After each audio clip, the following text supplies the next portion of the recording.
찍을게. 저희는 오늘 방금 찍은 사진들을 가지고 평소에 저희가 어떻게 사진 보정하는지에 대해서 보여드릴 건데요. 여긴 너무 더워서 일단 실내로 한번 이동해 볼게요. 안녕하세요, 유일랜드입니다.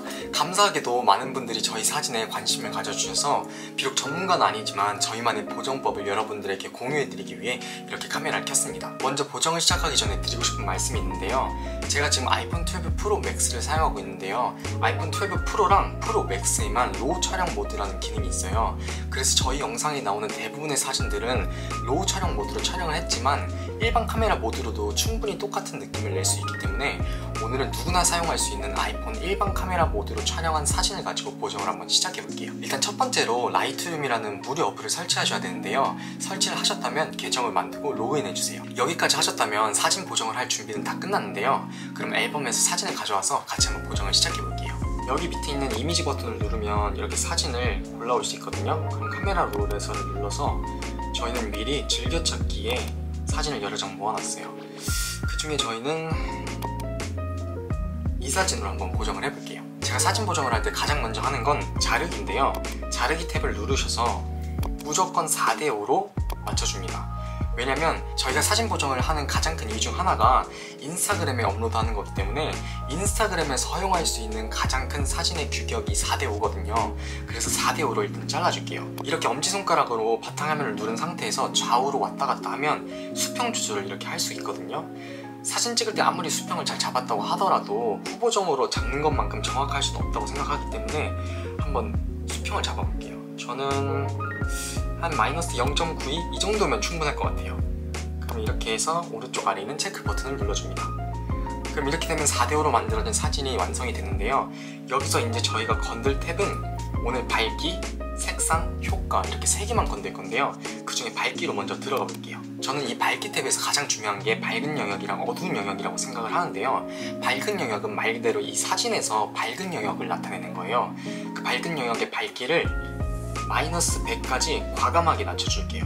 저는 모든 보정에서 밝은 영역은 거의 이렇게 낮추는 편이에요. 그 다음으로는 어두운 영역인데요. 어두운 영역은 이름 그대로 이 사진에서 어두운 영역을 나타내는 거예요. 이거는 무조건 올려줘요. 한 70까지 올려줄게요. 물론 100까지도 올릴 수 있는데 이게 너무 과하게 올리다 보면 어두운 영역이라는 게 이제 머리카락이랑 또 옷 같은 검은색 옷 같은 거에 많이 잡히기 때문에 이게 좀 붕 뜰 수가 있거든요. 그래서 제가 생각했을 때는 한 70 정도면 괜찮을 것 같아요.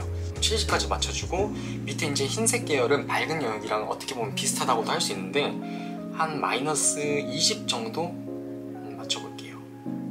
그리고 검정 계열은 플러스 50도 괜찮을 것 같은데 한 30 정도로 맞춰볼게요. 그리고 나서 사진을 보면 벌써 많이 바뀌었는데 사진이 조금 어두운 느낌이 있단 말이에요. 그래서 노출을 한 0.5 정도로 좀 과감하게 올려줄게요.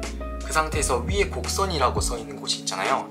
곡선을 눌러볼 건데요. 아마 이게 오늘 다루는 내용 중에서는 가장 어려울 것 같아요. 사실 이 내용을 너무 많이 말씀드리면 영상이 길어질 것 같아서 일단 제가 어떻게 하는지만 보여드릴게요.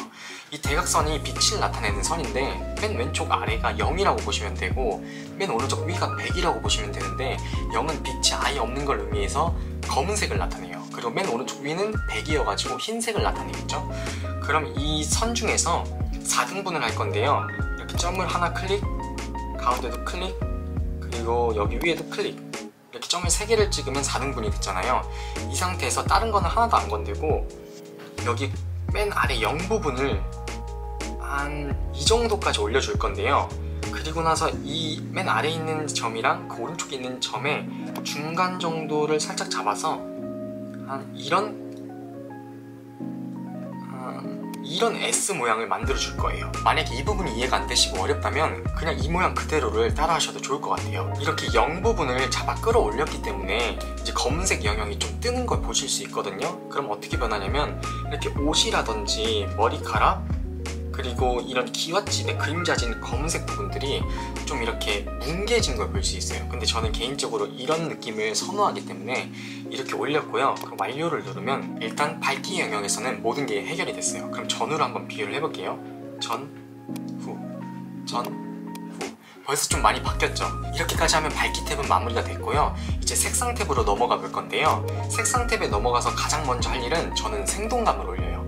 일단 한 수치는 40까지 올려볼게요. 보통 30에서 50 사이로 올려주는데 오늘 한 40 정도로 올려볼게요. 채도랑 생동감이랑 무슨 차이가 있냐고 물어보시는 분들이 많은데 저도 자세한 사전적 정의의 차이는 모르지만 채도로 올렸을 때는 뭐랄까 엄청 쨍해지거든요. 이렇게 쨍해져서 좀 보기 싫다라는 생각이 좀 많이 드는데 반면에 생동감을 올리게 되면 좀 진해진다기보다는 약간 원래 있던 색이 살아나는 느낌이 많이 들더라고요. 그래서 저는 채도는 거의 안 올리고 생동감만 조절하는 편이에요. 그래서 생동감을 40까지 올려주고 다음으로 넘어가 볼게요. 그 다음으로 제가 건드는 건 색온도인데 색온도는 보시다시피 왼쪽 파란색으로 하면 이렇게 파란 계열로 넘어가고 오른쪽 노란 계열로 가면 약간 햇살을 많이 받은 듯한 따뜻한 느낌이 되거든요. 그래서 저는 보통 따뜻한 느낌을 조금 더 선호하기 때문에 플러스 10 정도로 맞춰볼게요. 그 다음은 색조인데 색조는 왼쪽으로 가면 약간 초록초록한 느낌, 그 오른쪽으로 가면 보라보라한 느낌인데 보라색은 사실 노을 사진을 보정할 때 보라 쪽으로 많이 가는 편인데 이 사진도 약간 초록빛이 있는 것 같아서 보라 쪽으로 한 5 정도만 이동해 볼게요. 이 상태에서 혼합 탭으로 한번 넘어가 볼 건데요. 혼합 탭은 여러분들이 정말 마음대로 색을 가지고 놀 수 있는 그런 공간인데요. 일단 빨간색부터 보면 이 사진 속에서 사실 빨간색이 저 꽃밖에 거의 안 보이거든요. 이제 이 꽃을 봤을 때 빨간색에서 이제 조절을 할 수가 있어요. 그래서 색조는 뭐냐면 이 특정 색깔의 색깔을 바꾸는 건데요. 예를 들어서 색조를 왼쪽으로 이동하면 꽃이 좀 분홍색이 됐죠. 오른쪽으로 이동하면 좀 약간 다홍색이 되고 근데 저는 조금 분홍색 꽃이 더 이쁜 것 같아서 마이너스 10 정도를 줄게요. 그리고 채도 같은 경우에는 꽃이 조금 더 빨가면 이쁠 것 같아서 이것도 한 플러스 10 정도만 줄게요. 너무 과하게 안 하고 너무 과하게 되면 이렇게 되기 때문에 한 10 정도만 주는 것도 괜찮을 것 같아요. 그리고 휘도는 뭐냐면 그 특정 색의 밝기를 나타내는 건데요. 굳이 밝기를 조정할 필요는 없을 것 같아서 0으로 놔둘게요. 그 다음은 주황색인데요. 주황색은 사실 거의 가장 중요하다고도 할 수가 있어요. 왜냐면 인간의 피부색이 보통 주황색이 잡히기 때문인데요. 색조 같은 경우는 사람의 얼굴 색깔을 바꾸고 싶을 의향은 없기 때문에 거의 건들지는 않고요. 그대로 0으로 두고 채도는 이제 저 같은 경우는 피부가 좀 까만 편이기 때문에 보통 한 5에서 10 정도로 맞추는 편이에요. 근데 이제 소정이는 하얀 편이기 때문에 굳이 채도를 건들 필요는 없을 것 같아요. 그리고 휘도는 아까 말씀드렸다시피 색의 밝기인데 이제 피부톤을 조금 밝게 하면 화사한 느낌이 되기 때문에 보통 휘도를 5에서 10 정도로 주는 편이에요. 그 다음 노란색으로 넘어가면 이 사진 속에서 노란색은 제 생각에 이 풀들이 많이 잡힐 것 같거든요. 그래서 색조를 왼쪽으로 이동하면 이렇게 풀이 조금 노랗게 되고 오른쪽으로 이동하면 풀이 조금 초록색으로 변하는 거 보실 수 있는데요. 저는 지금 풀 색깔이 나쁘지 않아서 0으로 두고 채도만 10 정도 올려볼게요. 그리고 초록색으로 넘어가면 다시 풀들이 잡혔겠죠? 아마 이 나무나 이 풀들이 많이 잡혔을 것 같은데 여기서는 이거는 너무 미역 같은 색깔이고 왼쪽으로 가면 너무 가을 벼 이런 느낌이기 때문에 한 플러스 10 살짝 생기 있는 초록색도 괜찮을 것 같아요. 여기서 채도는 건들지 않고 휘도도 건들지 않을게요. 그 다음 옆에 있는 하늘색은 보통 물 색깔이 많이 잡히는데요. 바닷물이나 강물 이런 게 많이 잡히지만 이 사진 속에서는 없기 때문에 패스해도 좋을 것 같아요. 그 다음으로 중요하다고 할 수 있는 색깔이 파란색인데요. 왜냐하면 하늘이 거의 파란색이 잡히기 때문인데요. 파란색의 채도를 저는 거의 항상 올려주는 편이에요. 이번에는 한 50 정도로 올려볼게요. 그랬더니 뭔가 색은 진해졌는데 좀 밝기가 어두워진 느낌이 있어서 밝기도 한번 한 30 정도 올려볼게요. 올리면 좀 하늘이 밝아진 느낌이 들죠. 근데 여러분들이 저희 영상 속 사진을 많이 보셨다시피 저는 약간 청록빛이 나는 하늘색을 좋아하기 때문에 색조를 조금 왼쪽으로 이동해 볼게요.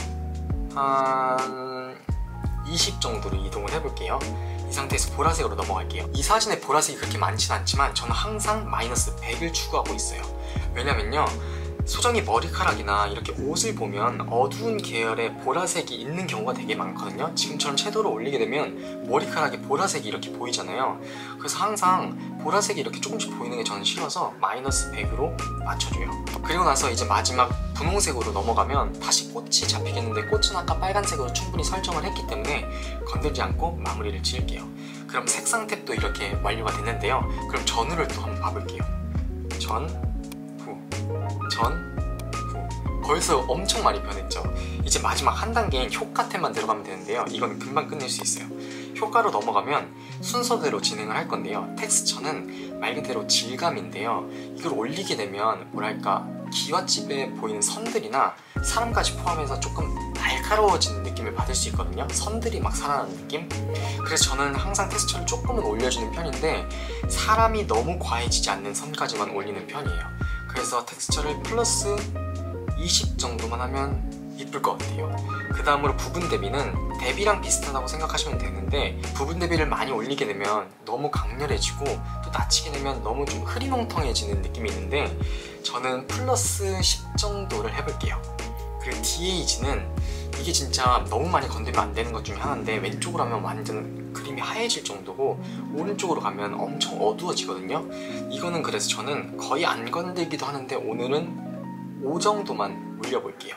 그리고 나면 DH 밑에 비네팅이라는 게 있는데요. 비네팅은 사진의 주변을 이렇게 하얗게 만들거나 또는 이렇게 거무스럽게 만들면서 그 중앙에 몰입감을 주게 만드는 건데요.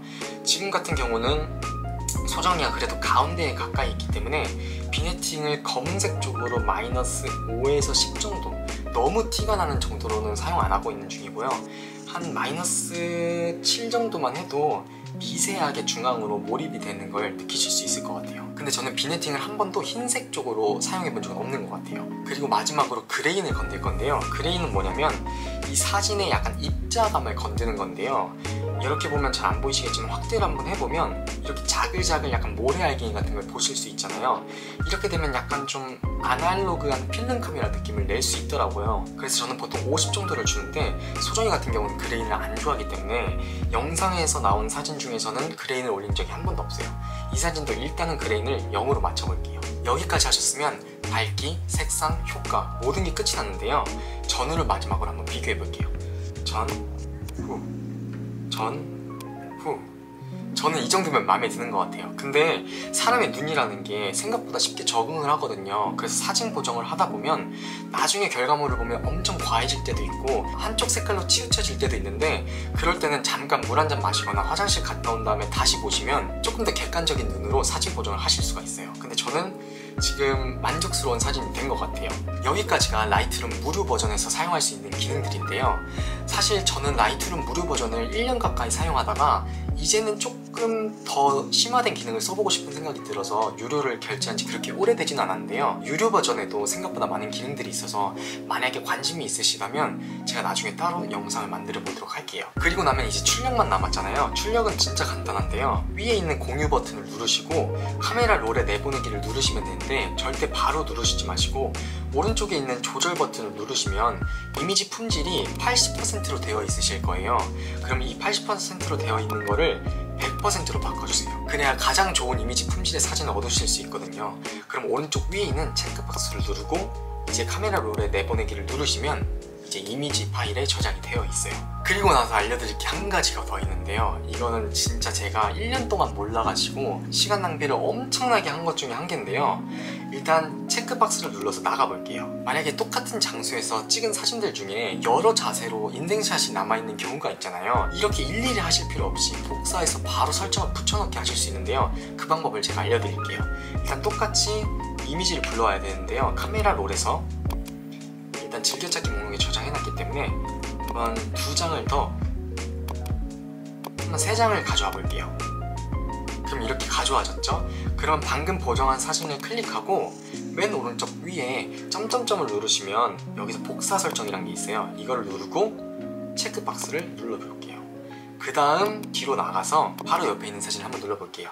여기서 바로 맨 오른쪽 위에 있는 점점점을 다시 누르고 붙여넣기 설정을 누르시면 이렇게 1초 만에 사진이 보정이 됐어요. 이건 진짜 꿀팁이니까 여러분들이 애용하셨으면 좋겠어요. 자, 그러면 여기까지가 저희가 준비한 색보정 영상의 끝인데요. 마지막으로 드리고 싶은 말씀은 색보정에는 정답이 없기 때문에 제가 알려드린 색보정 값을 그대로 적용하시기보다는 여러분들이 값을 이것저것 만져보시면서 여러분만의 색감을 찾으시는 게 가장 도움이 될 것 같아요. 그러면 저는 다음에 소정이와 함께 다음 영상에서 뵐게요.